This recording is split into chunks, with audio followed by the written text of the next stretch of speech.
Midnight on Earth podcast with your host, Jake Weaver. Engineered by Cedric Swan.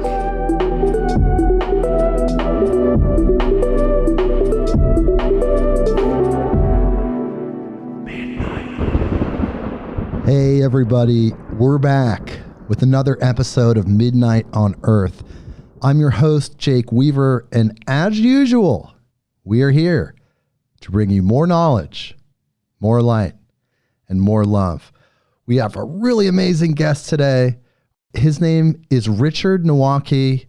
We're going to talk about Freemasonry. It's the 33rd episode after all. It only seems fitting that we should tackle the subject of Freemasonry. But first, before we talk to Rich, I need you to do something for me. Follow me on Instagram at midnight_on_earth. That's the address where you go to find us on Instagram. Follow us there. As we build up more followers, what these people, the guests on this show, the information they're sharing, it gets out to more people. It's how we spread the word in this digital age. Please follow us there. Spotify, Apple Podcasts, Google Podcasts, wherever you go to find your podcast, please click the button that connects us with you because you want to know about us. Lastly, one last thing. Tell a friend, tell your friend that you know that loves to talk about what we're talking about today. Really cool, heady stuff. Tell that person, tell your friends, your family, your coworkers, everyone. midnightonearth.com. And one last thing before we talk to Richard, I got to read his bio. How are we going to know about this guy if I don't read his bio?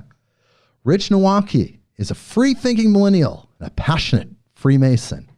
He is a past Master of Parkrose Lodge number 179 and a past Wise Master of Ainsworth chapter of Croix for the Scottish Rite of Portland. He has served on the Grand Lodge of Oregon's Long Range Planning Committee for over a decade and currently holds the rank of 32nd degree Knight Commander Court of Honor in the Scottish Rite. He immigrated from London, England as a boy and lives in the Portland area with his wife. And he's a commercial insurance agent by trade. So just to say, you could be a Freemason and you can also have other roles in life. Richard, hello. Thank you so much for being with us today. I really appreciate it.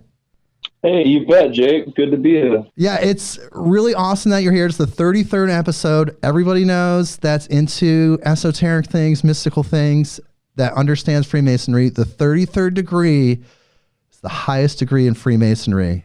And this is the 33rd episode. So I needed to do an episode about Freemasonry, and I'm so glad that we connected. You bet. Yeah, it's only fitting. Yeah, we're going to shed some light on Freemasonry. We're going to dispel some of the myths. We're going to talk about your personal journey in Freemasonry just so we can really help people understand what the purpose of Freemasonry is, what the role of Freemasonry is, and if you're interested, how you can be a Freemason. There's so much we're going to talk about today. But first thing I want to ask you, Rich, how did you first hear about Freemasonry in your life? When did it first come into your consciousness? That's an interesting question, but as far as the name of Masonry and the organization as a phenomenon itself, I actually discovered it through my martial arts academy that I was training at while I was in college, and some of my black belt trainers that were Masons, and they just carried themselves really well, and they directed me to some. I think one was like a History Channel documentary, and another was some more research-heavy books. And I just started to kind of peel the lid back, and I liked what I found. So how would you describe Freemasonry to someone that never heard it before? Like, what is a Freemason? So what is a Freemason? Well, a Freemason, is a member of the Masonic fraternity. And the fraternity itself, is basically a system of morals that is communicated through allegory and symbolism, and that's broken up into various degrees. So when you hear someone as a Master Mason or a a 32nd degree Mason. It means that they've taken part in those degrees. Interesting. So can anyone become a Freemason? So it is a fraternity, and you have to apply. And then once you apply, you get interviewed by members of the lodge that you apply to. And then after that, you get voted on in open lodge, and it has to be a unanimous vote. And then, if you're elected to receive the first degree, you're welcomed, and you get to start your journey. So how did you know you wanted to become a Freemason? So you found out about it, you were interested in it, and then what was the first step for you? Did you go to a lodge and apply? Yeah, so I found a member of a local lodge, and I think I just Googled it. And then I got in touch with them, and I got an application. But then once I had the application, I actually didn't turn it in for a few years. Really? Actually, I did a lot of research because there is a lot of sort of, weird things that are out there on the internet and slander and stuff like that. And so it actually kind of made me hold off from applying for a while because I wanted to kind of make sure I was making the right decision. And so then at the same time, though, I was reading books by Masons, such as Manly Palmer Hall, and really enjoying it. And so eventually I basically just got swayed by the writings of people who were Masons, Oscar Wilde, people like that. And I really just enjoyed it. And I was like, heck, it's worth a try. So I started the journey, and I've never regretted it. So a lot of people talk about the fact that the rituals are secret and, you're not really supposed to talk about the inner workings of how things function. But was there like kind of an application process? Did you have to meet certain criteria before they allowed you in? The application itself, asks you to affirm your support for the Constitution. Okay. And also the American Constitution, right? Is that what you're talking about? Yeah. Okay. Okay. I'm a member of the American system, so I've never applied anywhere else. I'm an affiliate with different lodges internationally, but so you're part of the American system of lodges. Yeah. Oh, okay. Yeah. So then part of that is affirming your oath to the Constitution because they are America based. Yeah, and also it's Masonic principles. They're very intertwined with the Enlightenment principles. Right. The sacredness of the citizen, things like that. So that's kind of big correlation there. I noticed when I did research that one of the qualifications was that you had to be free and of good repute. So in the 21st century, how is that defined? I think just having no mercenary motives, not being beholden to, any sort of negative motivation. Okay. That's how I define that. So essentially if someone, let's say, had a criminal record, like for whatever reason, nonviolent, let's say like a drug offense or something like that, but then they wanted to become a Mason, they were good people, they had great character. So something like that would not disqualify you, right? No, yeah. And that's state by state, how they write, their code. But in Oregon, that doesn't disqualify you. It is something that should be discussed, just to understand the character of a person. Right. And I believe in the fine print, if you have like an active felony investigation, that stops you from being able to apply. Sure. And most lodges do a background check. But we're also understanding of humanity, and Masonry is about making people better. So, if people are honest, we'll. Yeah, it seems like it's about growth. It's about personal development.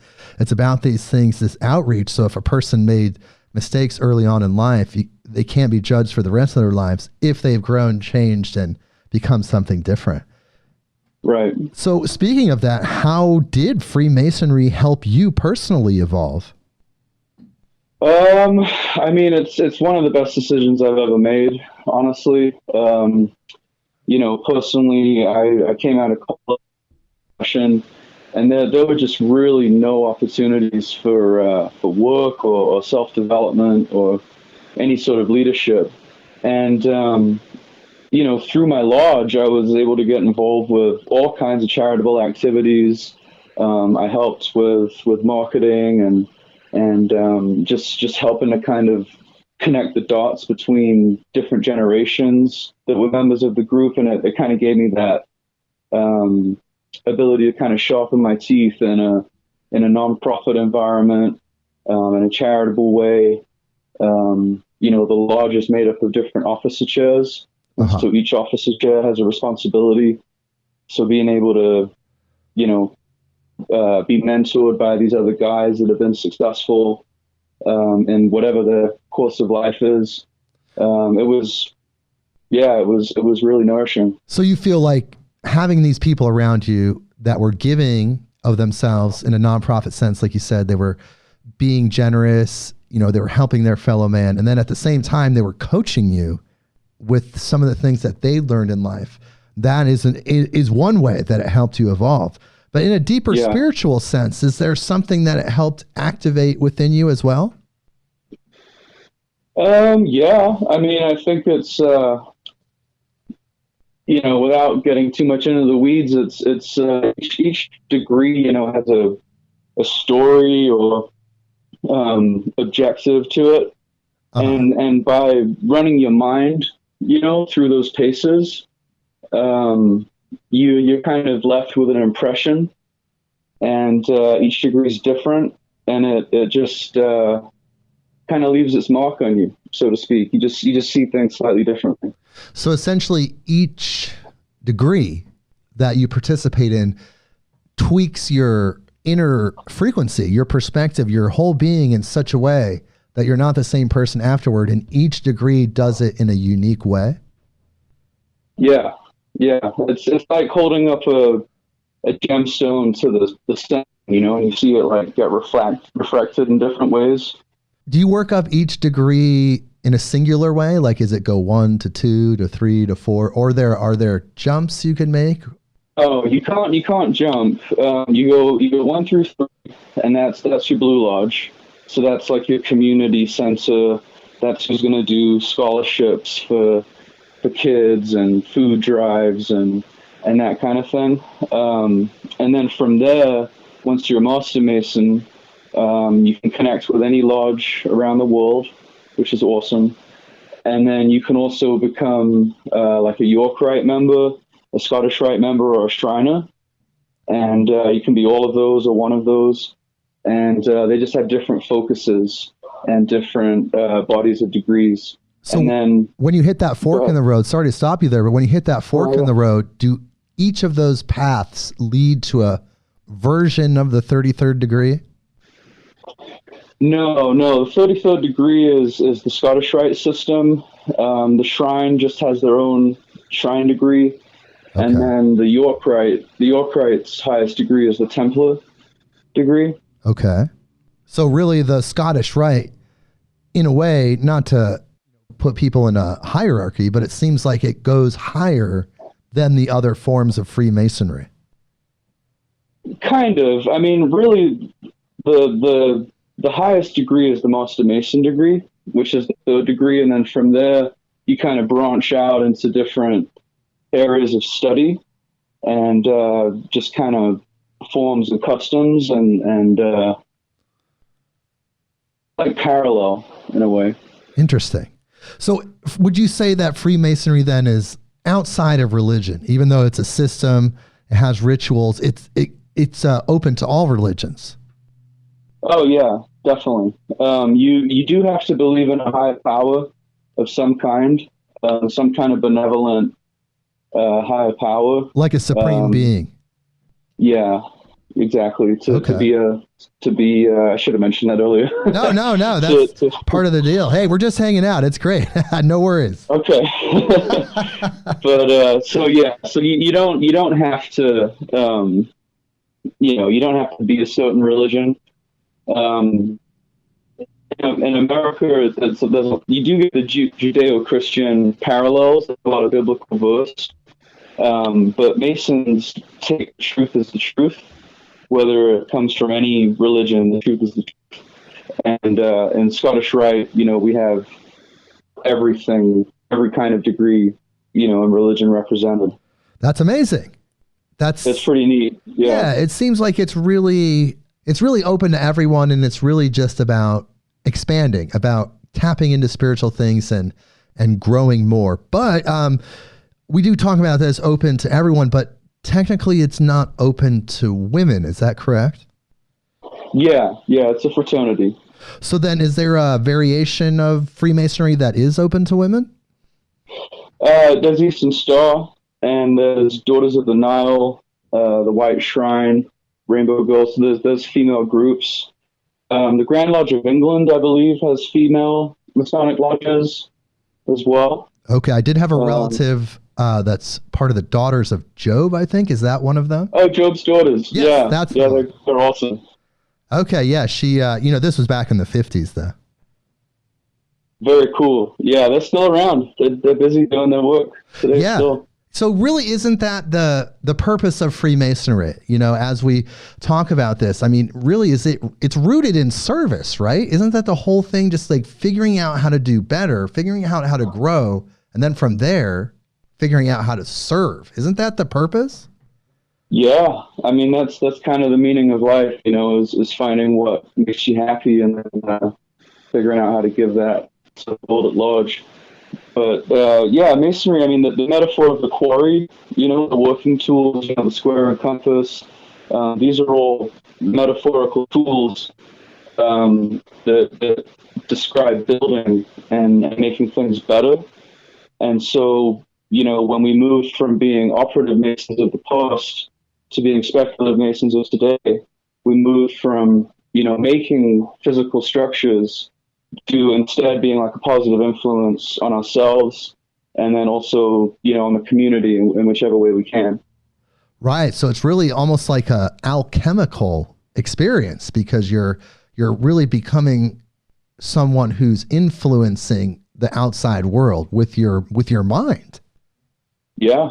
How to apply yourself. And that's what's really cool. If you look at the list of Masons, both around, so all these different types of people, they take the understanding of Masonry and then they do whatever they want with it. It's just do something good with it and let it inspire you however it does. Let it be the wind at your back, so to speak.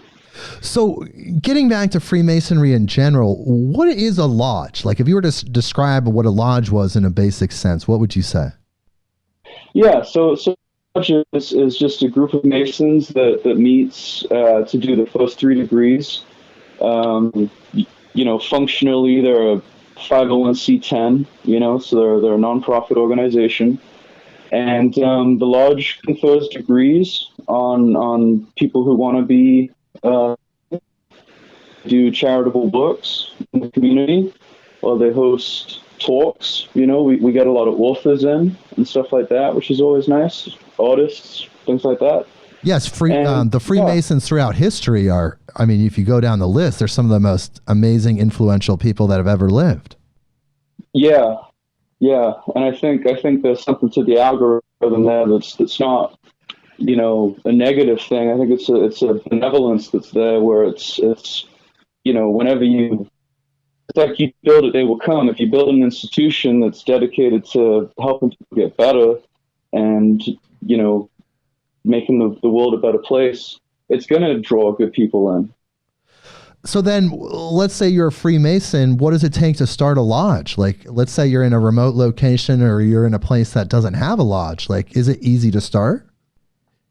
No, it's not easy to start, but that's for good reason. But it's also, there is a process. We get new lodges that pop up in Oregon, since I've been a member probably once every 5 years or so. And, basically just, you have to get the founding members together, you have to get a plan together, and then you reach out to the Grand Lodge of Oregon, and they're the central governing body. And you just ask for permission and go through the steps. And you had to get permission from them actually to come on this interview, right? Yeah. because they don't really Yeah. go public a lot with a lot of their information. And I know not to ask too much about the inner workings. I just know you're not allowed to talk about those things. I don't want to put you on the hot seat. But I do, like I said earlier in the show, I do want to help people understand that some of the negative things about Freemasonry are just sheer fiction. You know, it's things that people have made up.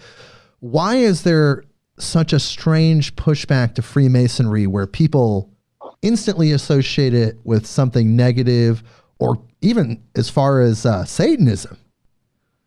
Yeah, it's unfortunate. The Satanist stuff goes back to the Taxil hoax.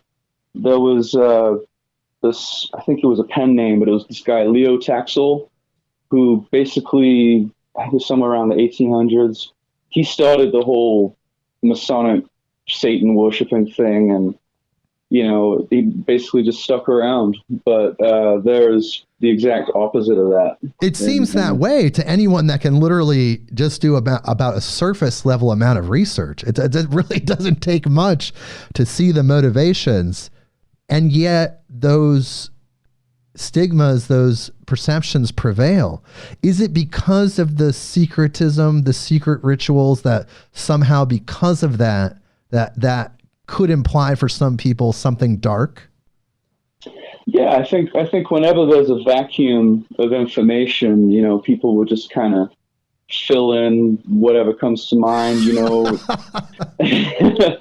And you know, and I think that's why it's important that, you know, you and I are having this conversation as well, is to put something else in that void and for sure, shed some light on it, you know.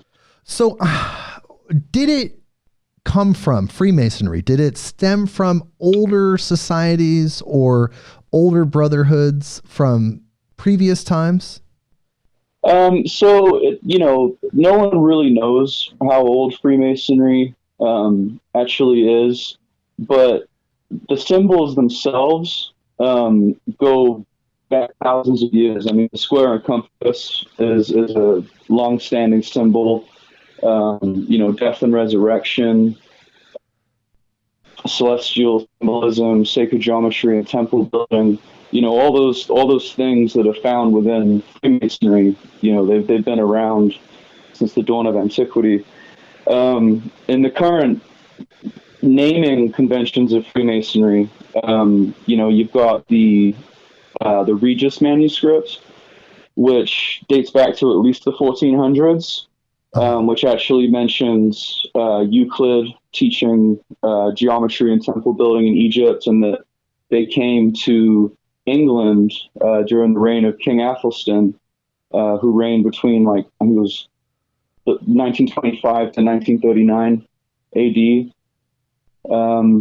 You know, and so you've got these sort of echoes in history, but then really the Gothic temple builders of the Middle Ages was where we see the operative Masons, and they move towards speculative Freemasonry, you know, during the Renaissance. So really it stretches back to as far back as human history can go. Yeah, I mean, it's a weird question, because, you know, it's like a rose is a rose by any other name. Right. And so it's like you've got these groups that have used the symbolism of building and of, like, harmony and things like that throughout, you know, such a long period of time that it's you know, it's like a rose is a rose by any other name. Right. It almost seems like, oh, I'm sorry, go ahead. You know, England was founded in 1717, so that's where a lot of people sort of start their, so to speak.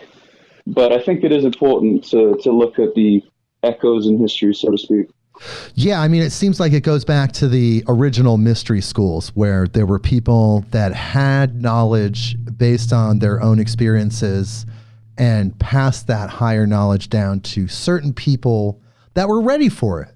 Because it seemed like, from what I've read throughout history, is that knowledgeable people, spiritually knowledgeable people, tried to give this spiritual knowledge to people en masse, like everybody.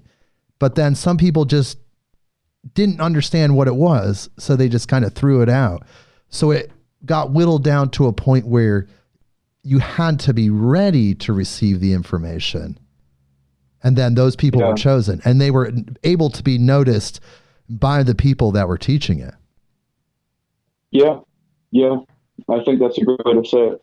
You know, it's really interesting because it's really spiritually advanced knowledge. And in order to truly grasp it, you have to have your own self-created personal development. Do you think that that's something that's a big part of Freemasonry, is teaching people how to be self-motivated, how to be disciplined, and how to create from within?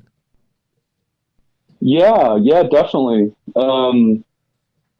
You know, like going back to the chairs of the lodge, each chair of a lodge is a different officer, and they have a different responsibility. And it could be as simple as the steward's role, which is, you know, making sure that you have everything stocked for meals afterwards and tidying things up. Or it could be, you know, the worshipful master, who is essentially like the CEO or the president of the lodge. And each one of those roles has a personal responsibility, but is different, so essential to the lodge. So it's basically all about responsibility. And then you sort of get these like hidden gems of experience and relationships that just kind of help you do better. Yeah, exactly. Yeah. So each lodge, you could say, has its own kind of vibe, right? It's got its own leader and its own other members, and it's kind of specific. So then could you say that there were some lodges that were kind of aligned with light and love, and maybe some other lodges around the world that maybe have taken a darker path or maybe have taken a wrong turn? I mean, I think with any organization that's as large and as old as, you know, as Masonry, like I think it's bound to happen, but it's how it gets dealt with, you know, by the institution and by the organization that really matters. And, you know, I can't think of any examples right now, but, you know, essentially you've got the Grand Lodge that would, you know, pay a visit, let's say, to a given lodge that was not operating the way it should. And then, you know, there's various committees and review processes within a Grand Lodge that would look at that very closely. And then you essentially would have your charter pulled. Your charter is your ability to operate a lodge. You know, it's an official document that actually sits on the altar in the middle of the room. And so the Grand Master would take that from that lodge, and they would cease to exist. So they'd have no influence locally, or they would not be able to receive any help from other lodges at that point once the charter was pulled? Yeah, I mean, essentially their lodge would cease to exist, and anyone that operated, continued to operate under that previous lodge would be essentially kicked out of Masonry. So are there rogue lodges out there that feel that they were unjustly slighted or whatever their perspective is, and they're still operating even though they had their charter pulled? Yeah, I mean, I assume so. There's none that comes to mind, but, you know, as a Mason, they do tell you about clandestine lodges and warn you against that, you know, so they kind of, you know, the ability to have like good Masonic ritual and to have like all the important details that are there and to share wisdom appropriately, you know, it needs to go through a chain of custody. Right. And so that's why it's very strict. So the clandestine lodges, they're out there and they're operating outside of Freemasonry, but are they recruiting people in the same way? I don't know. Okay. I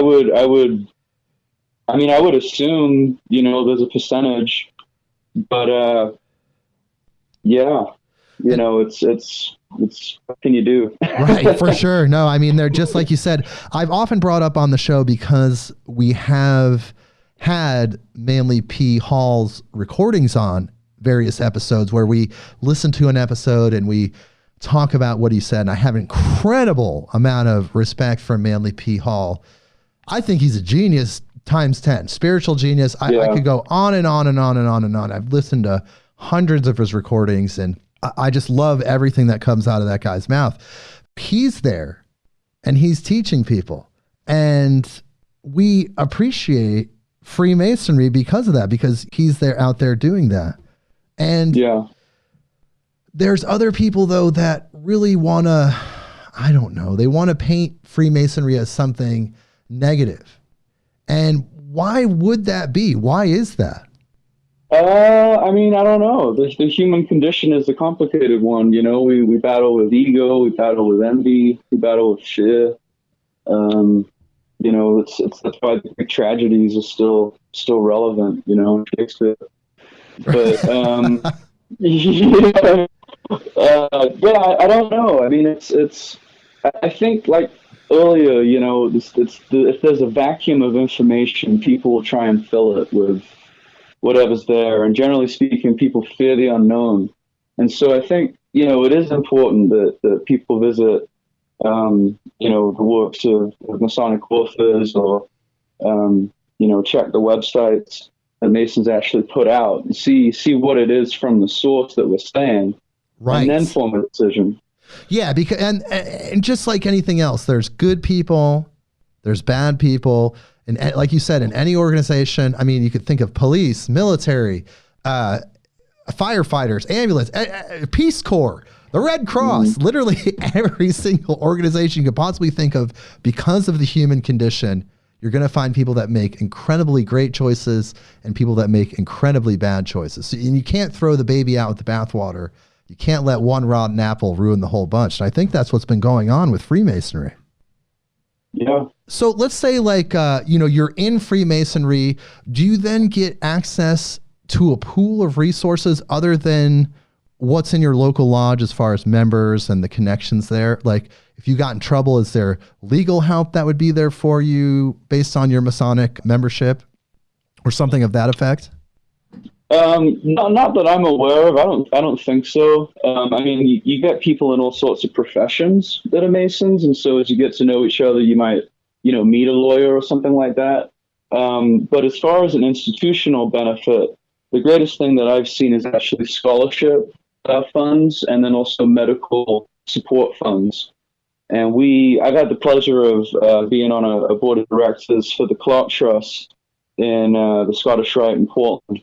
And we basically give away money that's the yield of a trust. I mean, I basically started the trust, and then the yield from those initial funds go into these basically. And we give them to the general public as well as, you know, Masons. And if you have medical bills that are outstanding that you really can't pay, then the trust will, you know, potentially cover that.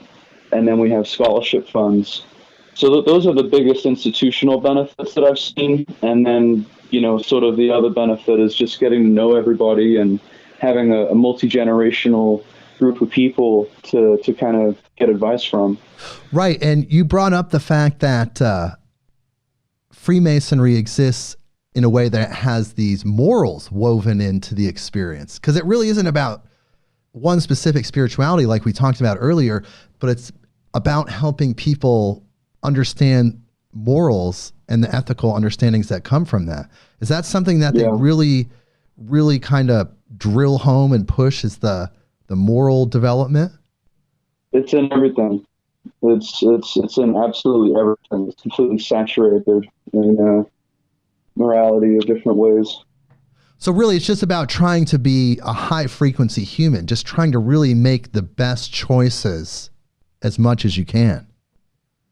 Yeah, definitely. I mean, whether you're a plumber or a politician or what have you, you just live your life by the Masonic code. You know, open the door for people. If someone's hurt, try and help them. You know, be fair and measured in your words. Yeah, just kind of old school values, you know, that I think are kind of more relevant than ever today. Oh, definitely. It seems like they've been pushed aside almost intentionally in order to devolve us as a species and get us into a less morally state of living. because somehow that helps us consume more goods. I'm not really sure the thinking behind all that, but it's definitely prevalent that morals and ethics have been eroded over time by the various things out there like entertainment, schools, institutions, things like that. We've really had a big shift away from the classical moral standpoint. Yeah, I mean, whether you call it karma, or like goodwill towards fellow man. But yeah, just meaning well, use Star Wars analogy, like being one with the Force. Right, exactly. So, you're at the 32nd degree. You're almost at 33. So far, has there been anything where you felt like, wow, this is actually strange? Or has everything been like kind of fun and quirky, or in that sense? There's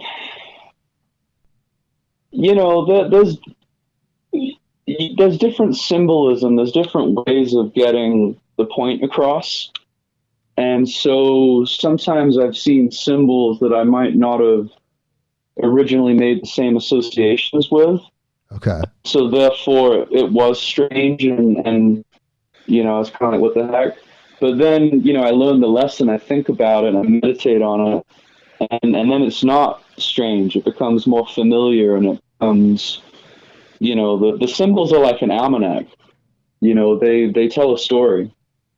Well, it's kind of like how the swastika was used for thousands of years as a spiritual, peaceful symbol. And then it was co-opted by Hitler and the Germans in World War II and turned into what it is now. But right. You're saying some of the symbols that may be perceived as darker, maybe even satanic by mainstream Christian religions, are actually older and they have different meanings when used in a different context. Yeah, exactly. Some people say the swastika was actually Polaris rotating around as well. Right. Or not but the Big Dipper. And then, the pentagram is Venus in the sky, if you plot Venus.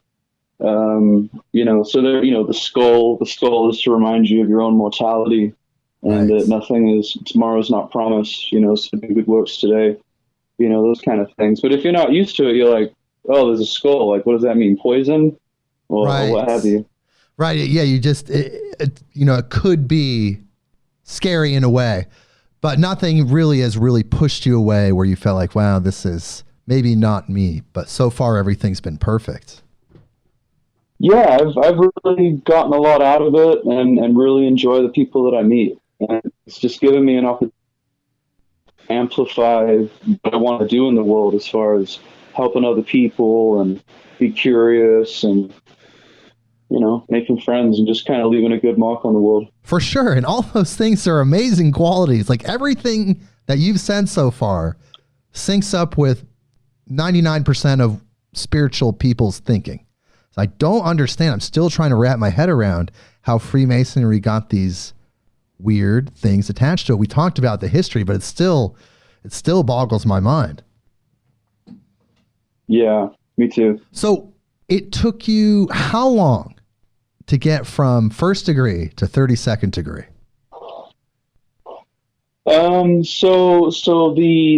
Basically you go through the first 3 degrees, and so everyone's kind of different. I think that took me about a year, and you have to study each degree in between. There's like a cipher, and it's good mental training, like memory training to read the cipher. And so you go through that, and then you receive the first degree of each body of the Scottish Rite. So you're essentially a 32nd degree when you go through what's called the reunion. Okay. And you receive the first degree of each body, but you don't actually take part in all 32 degrees for another. Takes most people probably at least 5 years if they attend like every meeting. So you're kind of 32nd degree in name once you join the Scottish Rite, but you actually don't truly get invested with all the degrees for quite a few years. And then beyond the 32nd is the Knight Commander Court of Honor, which is a degree that's awarded beyond the 32nd. And that generally, it's not guaranteed to anyone, but that can happen after about 10 years of service. And that's where you're at. So technically you're 32.5 in a way, right? Yeah, I guess so, yeah. Yeah, that's amazing. So then how much longer until you're a 33rd degree? It's not guaranteed. It's not guaranteed to anyone. I may never be a 33rd degree. It's really interesting because in the years of my life, I've done a little bit of research into Freemasonry. And over the years, I've read that 2 people that I know of got initiated into the 33rd degree of Freemasonry instantly. Only 2 people. One of them was Manly P. Hall, and the other one was Aleister Crowley. And it's really interesting to think that they were able to get in instantly right at the 33rd degree. It's almost like they knew that they had reached a certain level of development and spiritual understanding. And that's really what it takes to get to the 33rd degree. Yeah, I wasn't aware of that, but I do know that it's all about spiritual development, and it's all about just service to the values of Freemasonry, whether directly or indirectly. Right. Yeah. I mean, it's the values of Freemasonry, like you said, are just basic human values that we should all be kind of doing anyway as a good human on Earth. Right. I couldn't agree more. Okay. So there is this rumor that at some point, and let's just totally dispel this rumor because I don't believe it's true, but let's just dispel this rumor. There's a rumor that when you reach the 33rd degree of Freemasonry, that they ask you to pledge allegiance to not Satan, but Lucifer, who, because he gave us, supposedly in the biblical story, because Lucifer gave humanity self-awareness and the light of knowledge, that somehow that Lucifer figure was to be exalted as a hero and a savior of humanity. Now, that's just a rumor. Have you heard anything about that? No, I've never heard anything like that. Because I personally don't agree with that. I don't think Freemasonry is involved in that or has that perspective, but many, many, many people throughout the years have talked about that and that being real. Well, I know a lot of 33rd degree Masons, and they're definitely not Luciferians. That's what I was thinking as well. I know that personally, but that's, like I said, what we're here to do is dispel these rumors For sure. that are out there about Freemasonry, because it is dedicated to love and light. Would you say that Freemasonry is dedicated to love and light? Of course, yeah. I mean, that's why we can appreciate all religions and, the various prophets that each religion has had. I mean, it's all service to God. Right.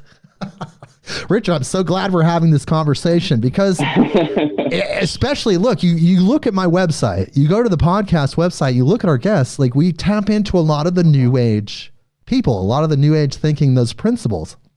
And let me tell you, you say the word Freemason in these new age circles, and it's like, it's like the turd in the punch bowl. Like, it's like, it's like you dropped a $5,000 glass or something. Everybody like sucks their breath in. You're like, but I don't get it. I just don't get it. I'm a spiritual person. I studied all of those things that these new age guests have studied.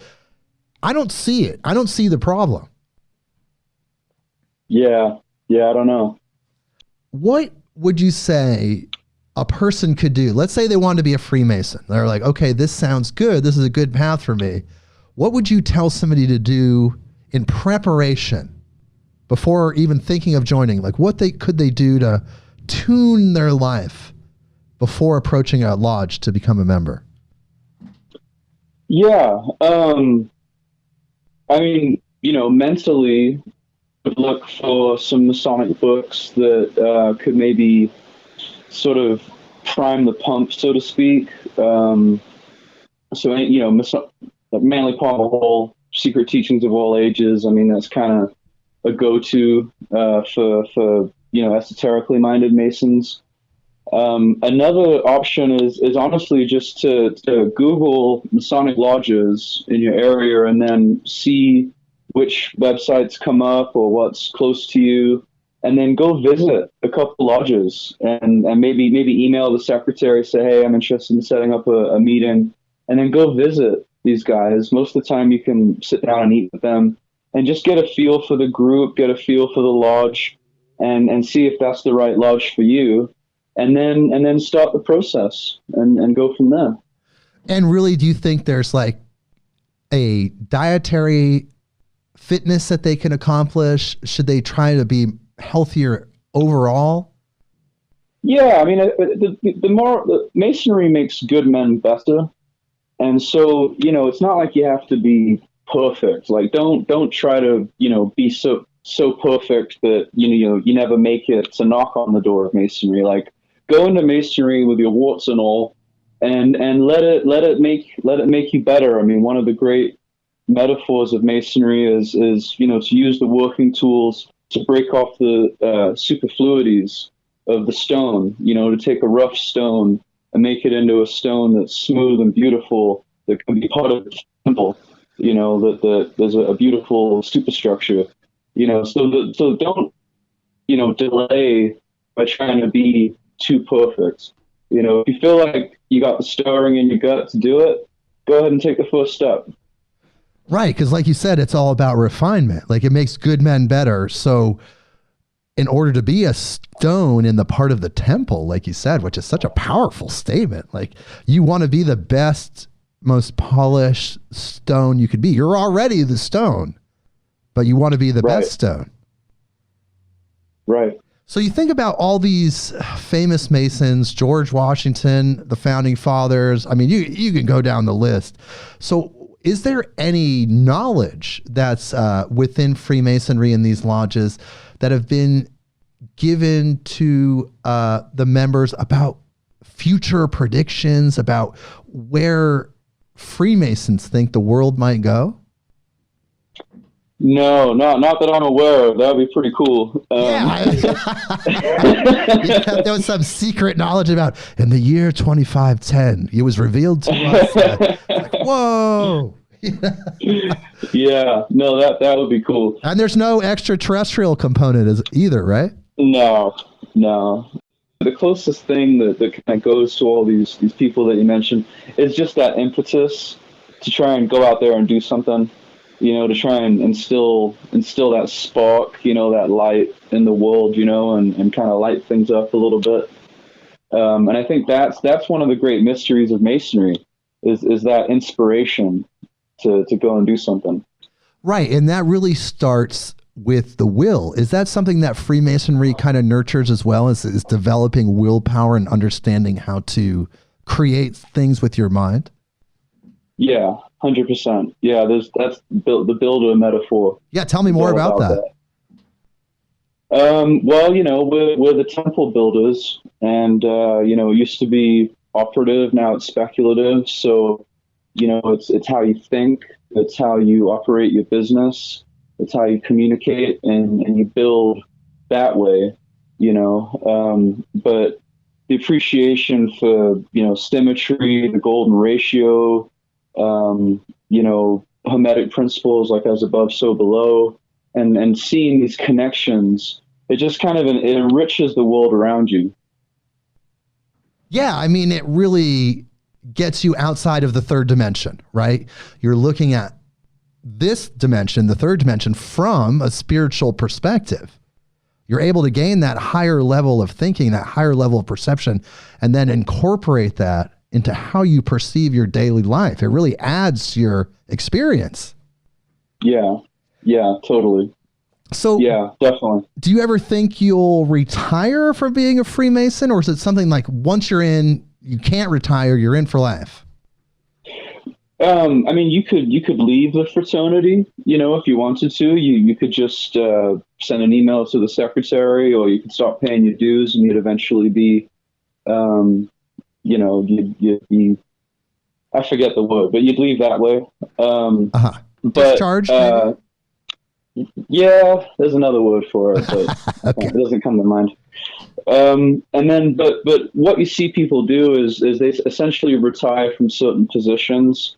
So a lot of Masons that have been in the organization for a while, will hold seats on different boards that administer like charities or activities, or maybe they hold a position that's with a lot of degrees, so they'll help to confer degrees, which is a lot of very in-depth ritual work, a lot of memorization and practicing and things like that. So you'll see people, kind of take up a given mantle for a period of time and then retire from that position.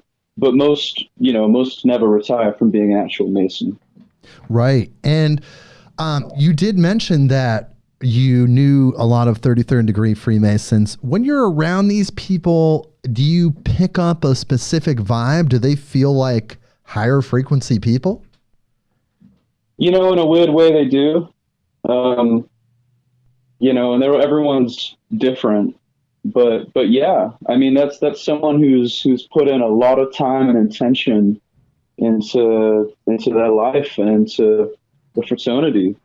And so they all have the common thread of being hardworking, mentor people.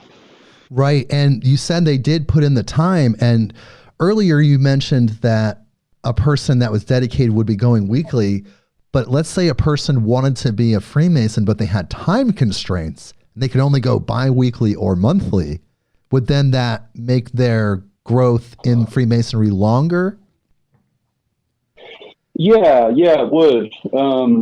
But each lodge meets at different times. So you might have a Blue Lodge that meets maybe once or twice a month, but then there'll be other activities that go on in, spare time, or maybe other meetings that would take place for a special reason. So, there's that, but then there's also, the other groups that you could be a part of, such as Scottish Rite, and, there's different meeting times there as well. So all of the different groups kind of stack up your time. And so, as Masons, we're taught to have 8 hours for work, 8 hours for refreshment, 8 hours for service. So we always want to remind people to not give too much. Right. Or the cable toe, and how long is your cable toe? And if your cable toe gets too tight, then it means you might need to, spend some time. Yeah, you want to make sure and maintain that balance so you're functional. Like you said, you don't want to push yourself too much. Right. You don't want to burn out. So in your time in Freemasonry, in a part of these rituals, have you ever witnessed anything that you would perceive as supernatural or paranormal or outside of the realm of physics? I mean, I think humans are naturally metaphysical. And so by Freemasonry being so dedicated to the development of human, good human traits and values, it automatically mystical by nature of its interaction with the humans. So when you see a candidate receive a degree of Masonry, I mean, you see a physiological change in them. They get brighter. They just change their nature. Really? Yeah. So you're saying their whole aura shifts and it's almost visible? Yeah, I mean, if you're looking for it, I say so, yeah. Wow. So that's something you would say that you notice that's like really deeply spiritual about the experience, and it's something that manifests as almost physical, like you could see it. Yeah, I mean, when people are going through the ritual, it affects them. There's a little bit of a call and response, for lack of a better word, of questions and answers, and sometimes there's problems that they have to solve, and it has a profound effect on people. So is there any groups that Freemasonry is a rival with, like the polarity of Freemasonry, where they're at each other's throats or actually at odds with each other? Not that I'm aware of. Yeah, not really. Okay. Previously Catholics weren't supposed to be Masonic, but I believe that papal bull was lifted. Yeah, I did read that actually. It was just about 10 years that Catholics were not allowed to be Freemasons for some reason, but then that was revoked. Yeah, yeah, that's great. And yeah, we don't really have any rivals or adversaries or anything. Okay. So, I mean, what are some of the things that you feel that people should know about Freemasonry that we haven't touched on in this conversation yet? Things that you feel like maybe need to be dispelled, or just basic general thoughts about Freemasonry? I mean, it's not satanic. It's very grounded in the Enlightenment principles that built America. The idea of a free and fair democracy, the idea of public service, the idea of just leaving the world just a little better than you found it. And then, beyond that is that, humans are naturally mystical, like our interaction with nature and God's creation and each other. Like it's mystical by nature, like we are spiritual beings. And so, be open to that and look for that, and you'll see magic in your life. Yeah. And that's really outside of, like you said, any religion or any specific spiritual understanding. It's universal. Right. Does Freemasonry, though, when it comes to politics, does Freemasonry involve itself in any type of governmental system, whether it's capitalism or socialism, or do they just kind of stay out of that realm of the world? Yeah, we're not allowed to discuss politics or religion in Lodge. We basically approach it that, we teach the moral lessons, and then every member is free to just apply that in the best way they know how. So they're allowed to kind of just live it, per se, and just kind of like express themselves, but not in a way that's trying to coerce other members or influence other members to think a certain way. Right. Yeah, I mean, we've had, Masonic presidents and governors, and they're all from different parties. And it's basically you just take your own Masonic experience and it's yours to butcher and then go out into the world in the way that you see fit. So we don't affiliate with a given party or anything like that, but just certain principles. So is Freemasonry growing right now worldwide? Is the membership swelling? Where are we at with that? Yeah, it is decreasing. Decreasing. Yeah, it is decreasing. We've seen a lot of deaths versus the new members coming on. But what we have seen is that the new members coming on are much harder working, much higher participation level, much smarter. So they're kind of making up for a greater swath of membership that maybe we've lost but wasn't able to contribute as much, maybe due to age or something. Well, how can Freemasonry attract new members in the digital age, this age of Instagram and iPads and instant information and cell phones? Has Freemasonry updated itself in that sense? Yeah, definitely. And that's one thing that I've been really happy to assist with.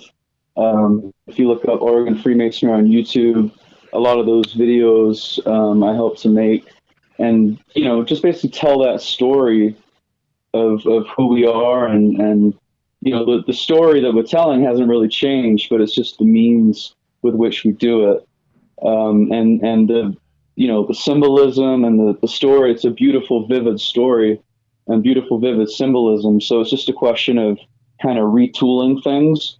And so the younger generations, the millennials and Gen Z, they're kind of coming in and listening to, the older generations, and then sort of, re-envisioning what they're being told to the public now in modern sense. Right. And are they using techniques to recruit people, or is it still kind of in the sense that because of the membership's decreasing, they still want to maintain the position of non-recruitment? Well, we don't recruit, but we do give the opportunity for people to apply. Right. So, but you don't have people like, let's say at a university, maybe handing out information or literature even though you're not trying to recruit, just to inform people.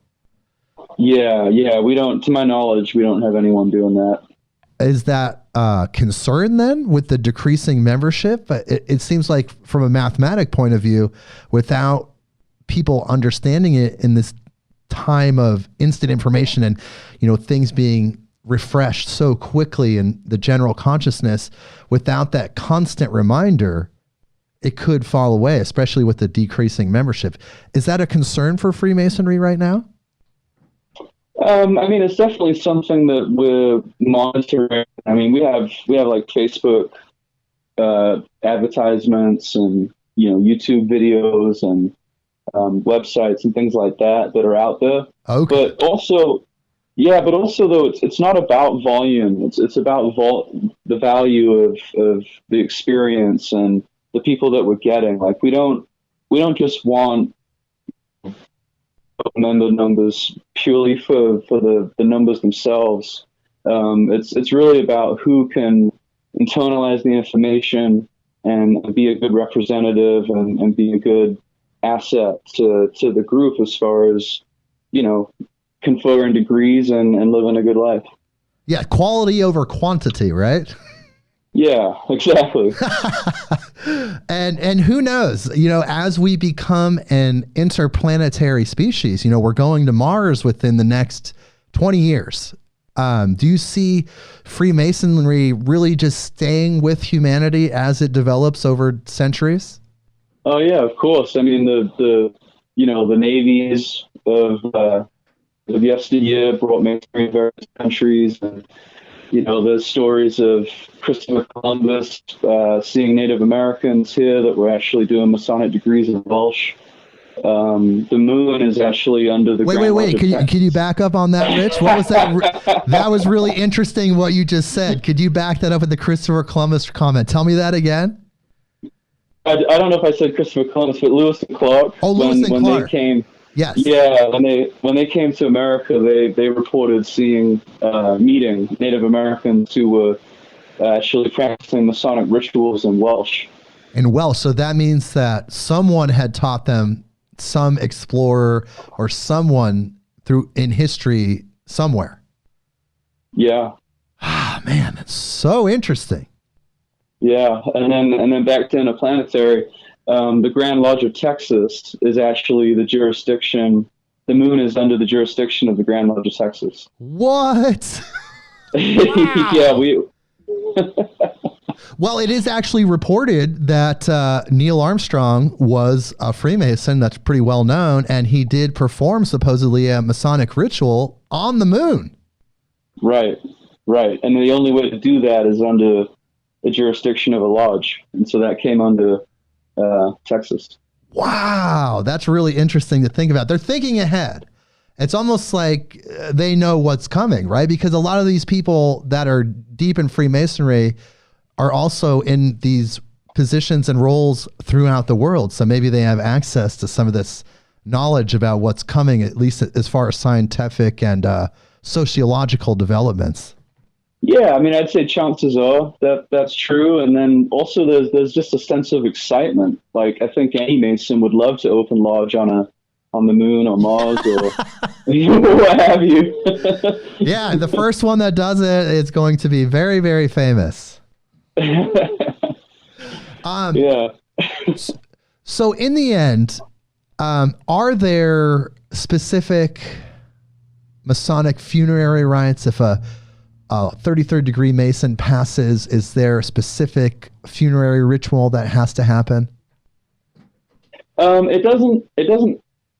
Well, the Rose Croix, which is part of Scottish Rite, we have a beautiful ceremony called the Ceremony of Remembrance and Renewal, and it's actually a public ceremony. It's one of the few really beautiful public ceremonies that we do, and it's Job's Daughters actually helps us out with it. It's a flower-driven ceremony where the flower represents the soul of everyone who's passed away that year, and we have just some light metaphors around the soul and its representation with light and the flower, and how the flower dies but the spirit of the flower lives on. Right. So that's one thing that we do in the Scottish Rite. And then the Blue Lodge has a very, very beautiful funeral procession and statements that are made. And it's one of the most moving things you can ever watch. Wow. Because it is based in ritual and has been dialed in over thousands of years.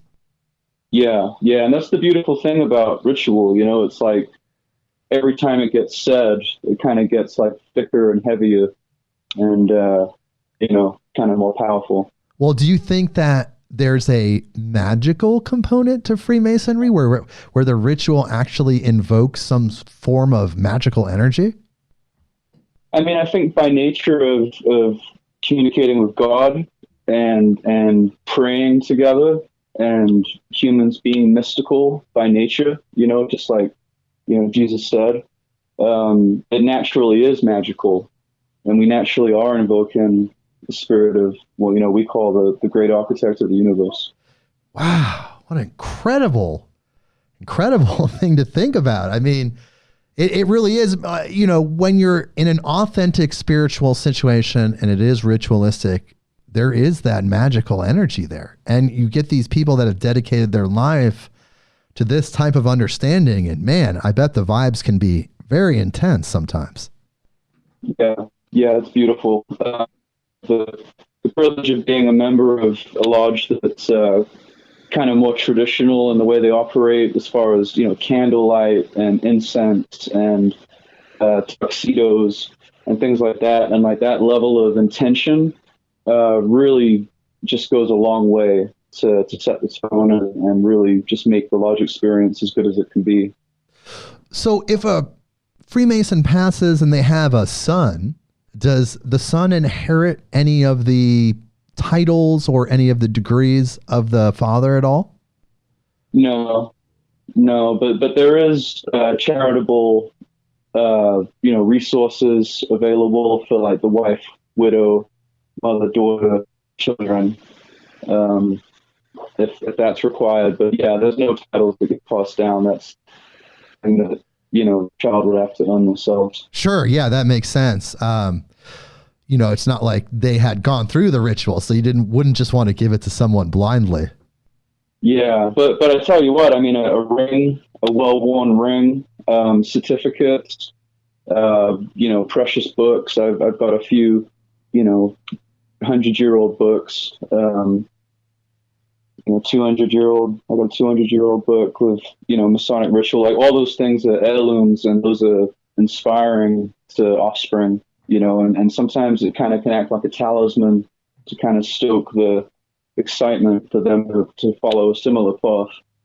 Yeah, definitely. They can feel the energy, like you said, a talisman, and they're just feeling it, and it may motivate them. Yeah. It's because, I mean, the curiosity and the ornate designs. I mean, it's all layered information. It's not just designs for the sake of designs. And is there anything that the Freemasons really don't want released? Like if a 33rd degree Mason passed and they had their books, like a 33rd degree Freemason manual or something, is that something that would get confiscated back just because it was such sensitive information? Yeah, I mean, really, the ritual shouldn't be circulated to non-Masons, basically.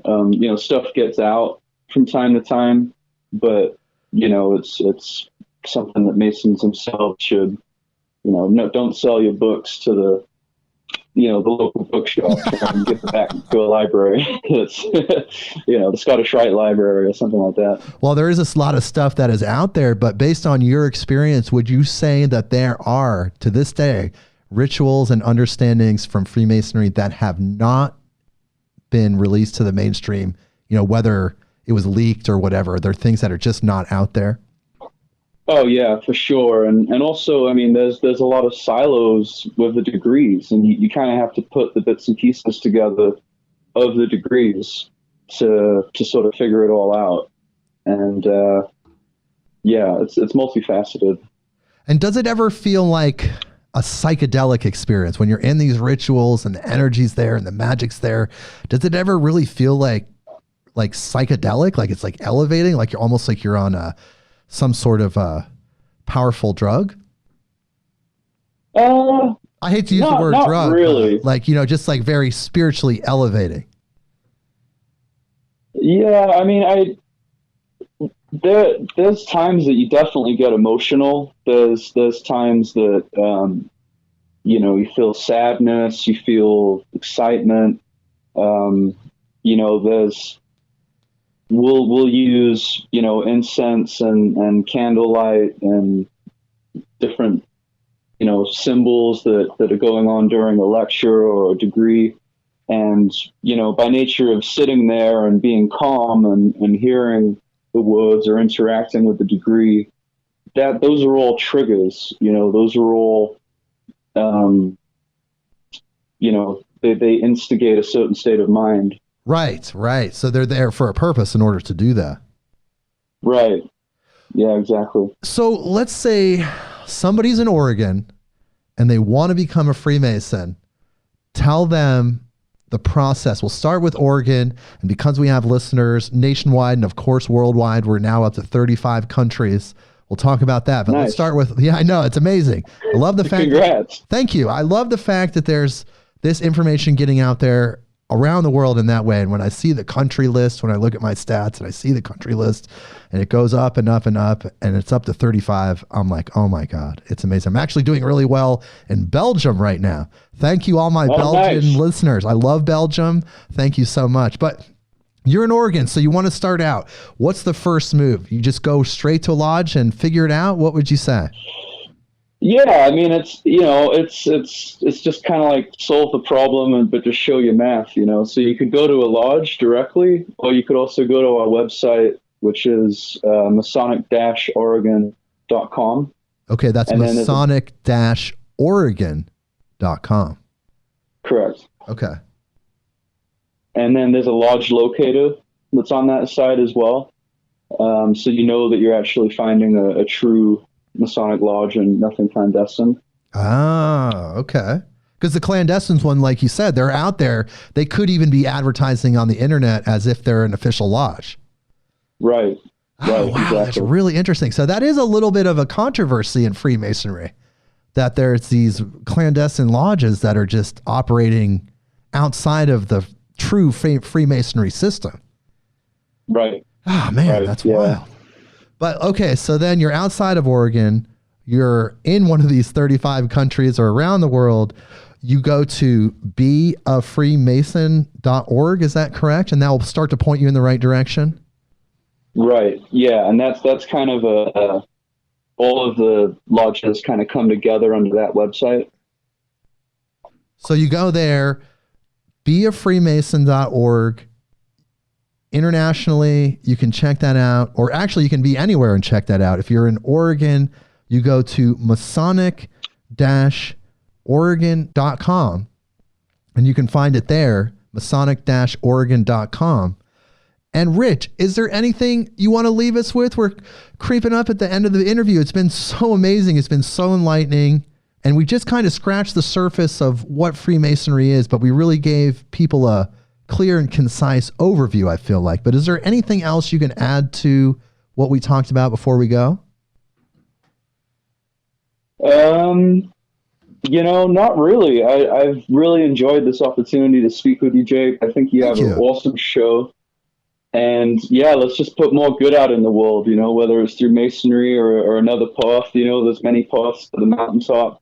Masonry is just one of them. But yeah, just put good out in the world and we'll get through all this. Exactly. How can we argue with that, people? Rich, hold on the line, and I'm going to talk with you a little bit more. Everyone, we'll see you next week. Midnight on Earth.